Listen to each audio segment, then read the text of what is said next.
Welcome back to Crimson Tide Kickoff. Hey, we'd like to take a minute and thank the good folks over at Kyle Office Solutions, Drew Kyle, for their support of Crimson Tide Kickoff. They've provided us this great set that Gary and I and our guests are all sharing this morning. It also served as a great set for our recent homecoming parade broadcast. So remember to call Kyle Office Solutions for all your business and office needs. Our next guest has covered the Crimson Tide for many years now. He's currently employed by Bama Online. Before that, he spent 5 years with the Tuscaloosa News. He's also authored over a dozen books, to say, give or take some. Chris Walsh of Bama Online joins us this morning. Chris, how are you, buddy? I'm good. Thank you very much for having me. I'm still working on my first book, Chris. It's been That's going to be an interesting book, I've been working on it about 20 years, so when it comes out, everybody buy it. Hey, we read your stuff every day on Bama Online. You and Travis Ryer and the folks do a great job of keeping us up to date on the Tide. And speaking of that, let's go back and start from square one. Number one preseason, defending national champions, a lot expected. And when so much is expected, it seems there's no margin for error. Alabama 7-1, still in the top 10, but folks seem, a little bit disappointed that they're not undefeated and still ranked number one. Yeah, it was kind of funny because we used to say when I was working at the Tuscaloosa News that Alabama could win the national championship and people would still be upset that they didn't win by more, kind of thing. And it was funny because when they won the national championship the next day, I actually heard people complaining that they didn't win by more. It's just part, I think, of the culture and the community here. It's just, it's Alabama football. It's it, and the expectations are just so high.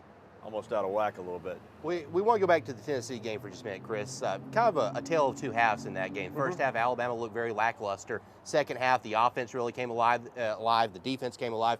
Do you think that was a case of more of Alabama being that good or Tennessee being that bad? Like usual, it's a combination of both, kind of thing.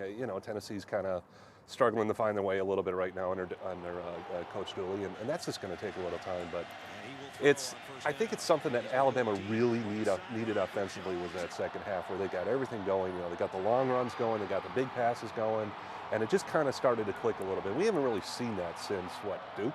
Right. So it's, they needed that. Chris, we already talked a little bit about the expectations surrounding this football team and the fact that they have lost one game, but still, it's a solid football team. And I get the feeling, listening to Coach Saban talk, while he doesn't say it verbatim, that the coaches feel like that this team, the ceiling is still pretty high for this team, and they can get a lot better, and their best game's still out there. Yeah, we haven't seen the complete game yet to start with.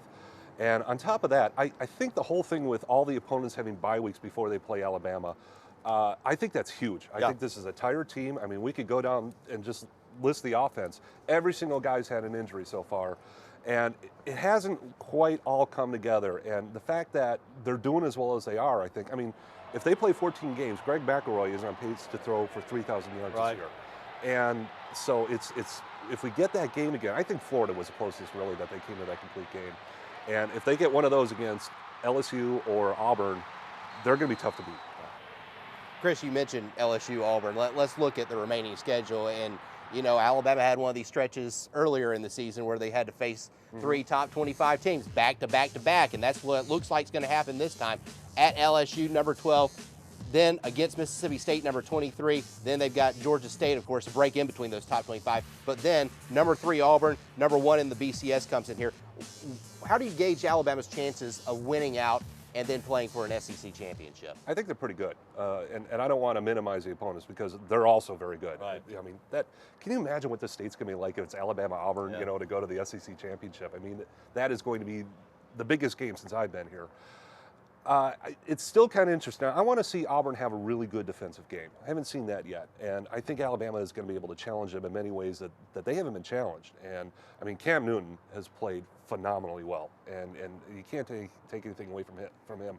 But I think it works to Alabama's advantage that they're going to face 3 offenses that are kind of similar. And you're talking about teams that like to run with a quarterback. That's going to help them because it's going to be just one step and then another step and then another step. And the other thing in that is they're going to be playing 2 of those games at home. And the fact that they've got Auburn here, I think really could be the difference. All right, since we brought up Auburn, and let's be honest about it, some Alabama fans that seem a little frustrated. I don't know if it's got as much to do with the fact that Alabama lost to South Carolina or the fact that Auburn has done what it's done, seemingly coming from nowhere. Number 1 in the BCS, number 3 in the polls. Cam Newton is phenomenal, and we're going to go ahead and look toward that game when it gets here, Alabama's going to have to deal with Cam Newton. Defensive coordinators are smart. They're paid a lot of money. I have people tell me all the time, well, why couldn't they do this and do this? You know, they're trying to figure this guy out, yet nobody's been able to slow him down. What is Alabama going to do to be able to keep Cam Newton corralled? I think they're going to do basically the same thing that they did to Florida last year. They're going to give him the Tim Tebow treatment, if you will. They're going to concentrate on him. They're going to contain him, and they're going to make him throw the ball. And that's going to be interesting because I don't think any team's really made Auburn throw consistently. Right. And you know, can Cam Newton do that? Can he do it on the road? I mean, one thing about Auburn that no one's talking about is they have had a very, very favorable schedule.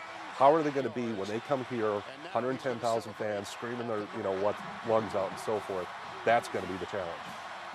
Chris, if you could, and we alluded to this a little bit earlier, but if you can quantify the strength of this Alabama team so far from what you've seen, and vice versa, the weakness. Well, as Coach Saban's been talking a lot about this year, I think a lot of it has to do with just maturity. And they kind of had to figure things out. You know, some of these guys had never experienced a loss before, and they were kind of going about things a little bit differently in practices. It's what we're hearing from the players a little bit. The South Carolina game was definitely a wake-up call for them, and I think that really, you know, honestly, it might have been the best thing that could have happened to them if they were going to, you know, make this run down the stretch. The strengths, though, I mean, a lot of talent, a lot of speed, you know, and they play physical, which a lot of teams don't see, and they can't replicate it in practice, and they're not used to it. I think it was Derek Dooley who said before the Tennessee game, it's like the teams that have challenged Alabama the most are the ones who have been able to match up with them physically, kind of hit them in the mouth and see what happens. We're going to see that against LSU. We're going to see that against Auburn, but Alabama's now seen it now a few times, and I think they're going to be ready for it. All right, Chris, good stuff. As always, you can read Chris, as we mentioned, BamaOnline.com, and he can keep you up to date on the Tide, as we will here on Crimson Tide Kickoff. Well, coming up on the program, you can hurt him, but you can't keep him down. Julio Jones is Mr. Durability. I mean, this guy just takes a licking and keeps on ticking. His latest accomplishment, a school record against Tennessee. And Gary, still to come, it's our SEC Roundup. How will the Auburn Tigers handle life at the top? Being number one, it ain't easy, and Gene Chizik knows it. Stick around. You're watching Crimson Tide Kickoff.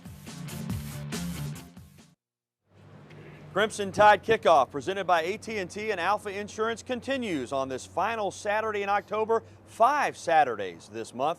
The Tide is off, but we're still here having fun. That's right, Gary, and this just in. Julio Jones, he's pretty good. Against Tennessee, Julio caught 12 passes for a school record 221 yards. This after breaking his hand only a few weeks back and then undergoing surgery a short time thereafter. Coach Nick Saban says you can't hold Julio down.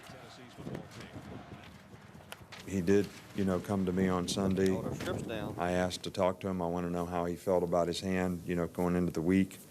And, you know, his response to me was, I don't want to be held out of anything. I want to practice and do everything. I need to practice and do everything if I'm going to play well in the game. And Crimson Tide Kickoff is just getting started. We've still got a whole lot more to do coming up in the second half hour of our program. And coming up, we've got a special look back at the season to this point. Todd Hoyer will be in with that report. You know, you can't hold Julio down, and we can't hold our strips down. Yeah, It's a little kinda windy out here. Plus, we'll take you back to a time when winning really was everything. How Alabama football and World War II intertwined. And he's currently third on the depth chart, but one day he could be leading Alabama. We'll chat with the father of freshman quarterback Phillip Sims. This is Crimson Tide Kickoff.